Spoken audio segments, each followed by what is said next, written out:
Good morning, beautiful people of God. I hope you guys are having a fantastic day. We're going to be in the book of Mark. Hold on, I got to find where it is in this Bible, because this Bible don't run like the other Bibles. Hold on. And you guys, you know what's so weird? I felt like I've done this 1,000 times, like this part of my Bible reading, but if somehow I just can never find a recording. It's weird. I don't know, God trying to show me something in this book. And it could be, I'm thinking maybe, I don't know, but it's very weird. I'm like, Jesus, I've read this. I remember reading it, and now all of a sudden I just cannot find the video of me doing it. So I have to do it over. And that's okay. God want me to see something.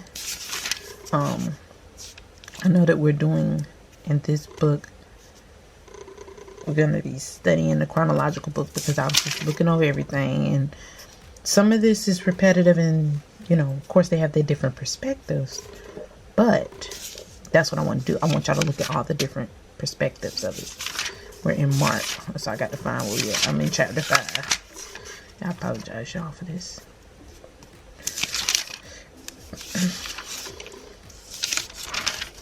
Chapter 5. Oh goodness, it's still in chapter 1. Lord God.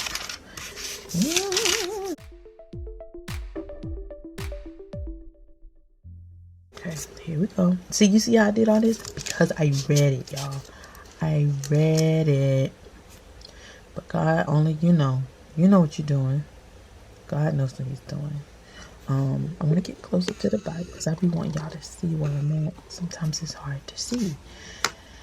The words, they be looking kind of blurry to me.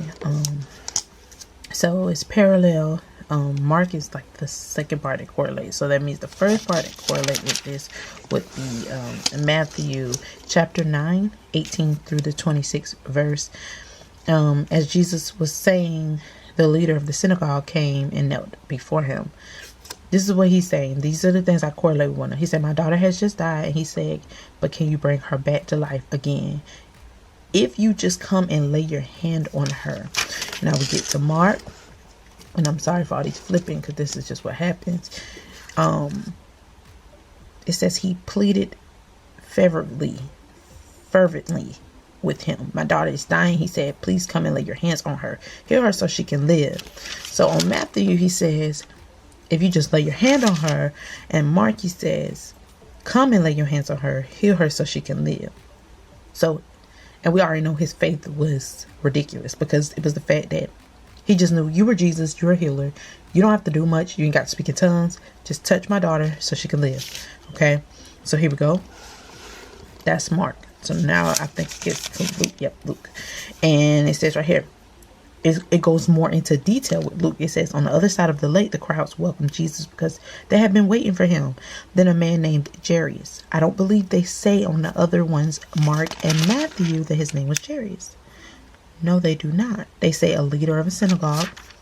And Mark, it says, oh, well, yeah, it said that. It said the leader of the local synagogue, whose name was Jairus. Right? But this one right off the bat said a man named Jairus, a leader of the local synagogue.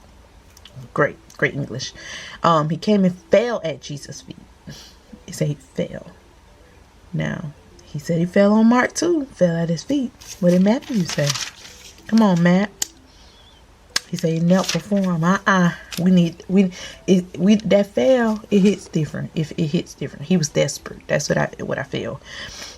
So Jesus fell at he came and fell at Jesus' feet, pleading with him to come home with him, his only daughter. Now that puts some emphasis on it when they say his only daughter, who was about 12 years old, was dying. Okay. Now, that alone, Luke gave it to us.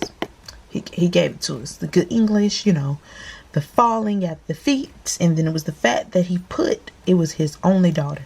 He was just like, Mark, Matthew, I see y'all, I like y'all book, but y'all need to put something on this so these people can understand. Think about a time that something happened to your only child. And even if you don't have just one child, think about happening to any of your kids. Your body feels empty. You feel as though nobody can replace that particular child. I don't care what anybody says. If you never lost a child, you'll never understand.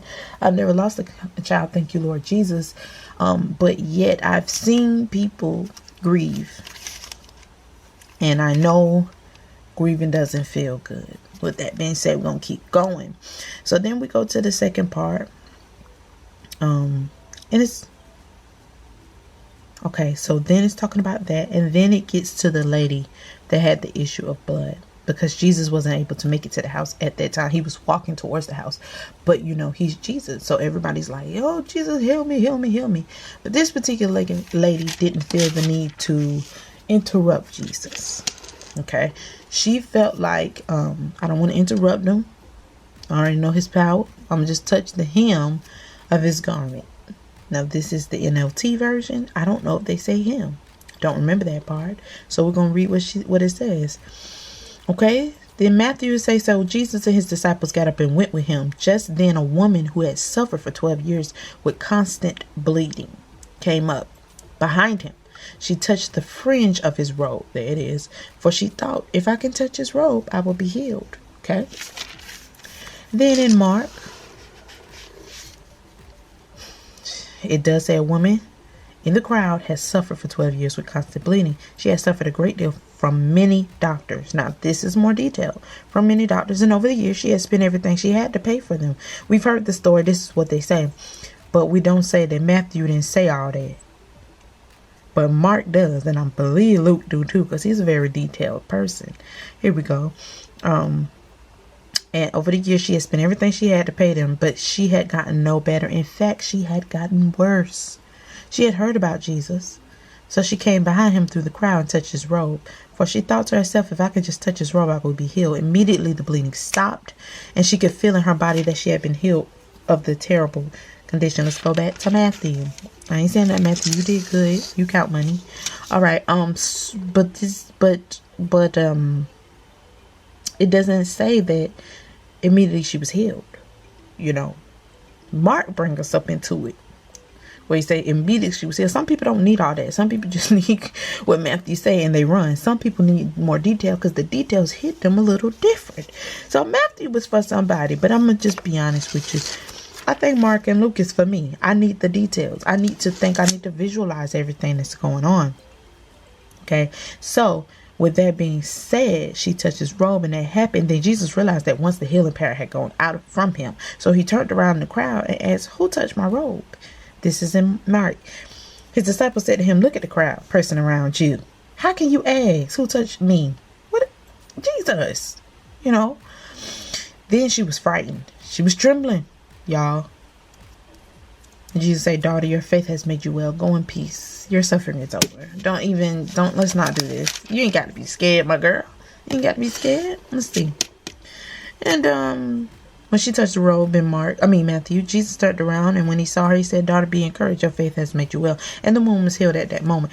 It says she was healed at that moment. But I do believe, and maybe that's what Matthew felt. This is his perception. But I do believe when she touched the hem of his garment and Jesus turned around, that alone should tell us that she was already healed, because he felt the like something drain him, in a sense, drain from his body, the healing power, like something was taken, and he had this happen all the time. But it was the fact that he wasn't healing nobody at that time, so he probably was like, what the world, somebody sick and then it touched me, and they believe, and that's why this left my body. Okay, so now we're getting back to Jairus. Okay, and it says, but Jesus overheard. All right. Now, in Mark, it says, while he was still speaking to her, messengers arrived from Jairus' home. The girl had passed away, according to them. So at this point, they were just like, just don't even bother Jesus no more. Go on about your way. Go ahead and do your crusade. The baby's gone.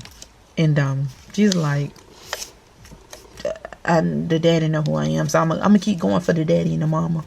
So when Jesus arrives at the official home, he saw a nosy crowd. Now, Matthew didn't say nothing about the troubling of him. After this, the woman is healed, and then they don't say that the people came and told him she's dead. But it say when Jesus arrived at the official's home, he saw the nosy crowd. He heard the funeral music. That's not on other parts either, the funeral music. He says, get out. It's like he yelling, get out.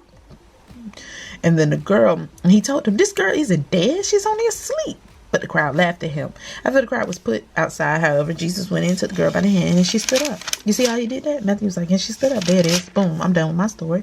But then Mark said, let's give it to him some more.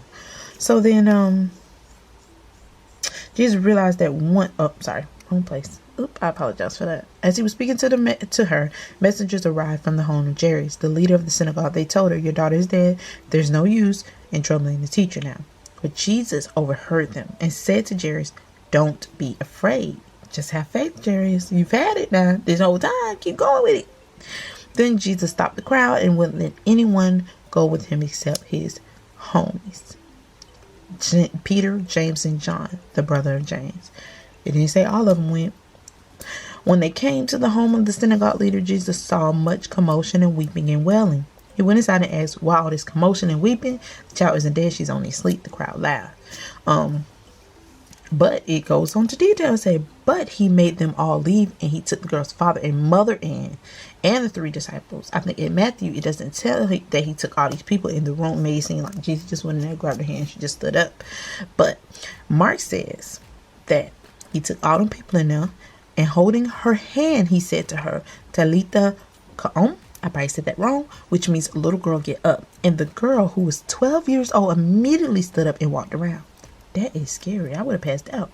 They were overwhelmed and totally amazed. Jesus gave them strict orders not to tell anyone what had happened, and he told them to give her something to eat. Feed the baby. Yeah, she's hungry. Especially if she was sick. She probably hadn't ate that much. But here's the other thing. I know a lot of people talk about this. It's very much true that people are, back in the day, were paid to be professional mourners. I think they still try to do it now, but they need to stop. Professional mourners. Whereas somebody was saying that's why they laugh. I necessarily don't think that, because if you're paid to do a job, they mourn. They do the most. You know what I'm saying? But I don't know if that's why they did it. And it could have been very much be possible, because I still didn't get why y'all laughing. What was funny about that? That girl's still living. You stupid. I just can't understand it. I don't understand it. So, yeah, that's just that on that. I did not get into Luke, but I'm going to go ahead and read it real quick. On the other side of the lake, the crowds welcomed Jesus because they had been waiting for him. Then a man named Jairus, a leader of the local synagogue, came and fell at his feet. His only daughter, who was about 12 years old. Okay. As Jesus went with him, he was surrounded by the crowd. A woman in the crowd had suffered for 12 years with constant bleeding, and she could find no cure. Coming up behind Jesus, she touched the fringe of his robe. Immediately the bleeding stopped. Y'all see? Immediately the bleeding stopped. Who touched me? Jesus asked. Everyone denied it, and Peter said, Master, this whole crowd is pressing up against you. Please don't tell me you asked these people who touched you. That's not what the Bible said. I was paraphrasing. But Jesus says, someone deliberately touched me, for I felt healing power go out from me. Ooh, that's it. He said, deliberately touched me. Let me get my pen. Aaron Condren, bless her heart. All right. He said deliberately. I like that word. Deliberately touched me, for I felt the healing power go out from me. When the woman realized that she could not stay hidden, she began to tremble and fell to her knees in front of him. The whole crowd heard her explain why she touched him. She explained. They didn't tell you that in Mark and Matthew. She explained, like, what, Jesus, I touched you because of that. And he like, girl, I know what you touched me for. Daughter, he said, your faith has made you well. Go in peace. There it is. While he was speaking to her, the messenger arrived, telling me, he told him, your daughter's dead. There's no use in, bringing Jesus all the way up here. Then he says, don't be afraid. Just have faith and she will be healed. On the other ones, I think, he said, don't be afraid. Just have faith. This one said, don't be afraid. Just have it. I guess Luke heard more and she will be healed. What did they say in Matthew? It didn't say. You see it? Matthew said, I ain't with the drama. Y'all with all that. It ain't even that deep. Just let the people know that Jesus healed. Okay? So then, when they arrived at the house, Jesus wouldn't let anyone go in except Peter, John, James, and the little girl's father and mother. The house was filled with people weeping and wailing, but he said, stop the weeping. She isn't dead. She's only asleep. Now, they're going to talk about them people laughing, but the crowd laughed at him because they knew she had died.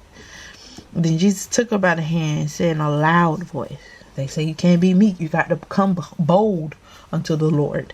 Okay. My child, get up. And at that moment, her life returned and she immediately stood up. Then Jesus told them to give her something to eat. Her parents were overwhelmed, but Jesus insisted that they not tell anyone what had happened. That's good, you guys. I'm not going to hold y'all much longer because this video is long. But I want to encourage you to read the Bible. If you can get your hands on this one, that would be nice. But all you got to do is, look back and forth in your own Bible, or if you got more than one Bible, use that to compare. And like I told you, this was in Luke. Let me show y'all. Luke chapter 8, 40 through 56. It was in Mark, right there, chapter 5, 21 through 43. And then it was Matthew, let's see what he had, chapter 9, 18 through 26. And yeah, that's what it is, 18 to 26. And that's it. So y'all have a blessed day. Keep being encouraged. And I pray that you have a magnificent weekend. Okay? Bye-bye.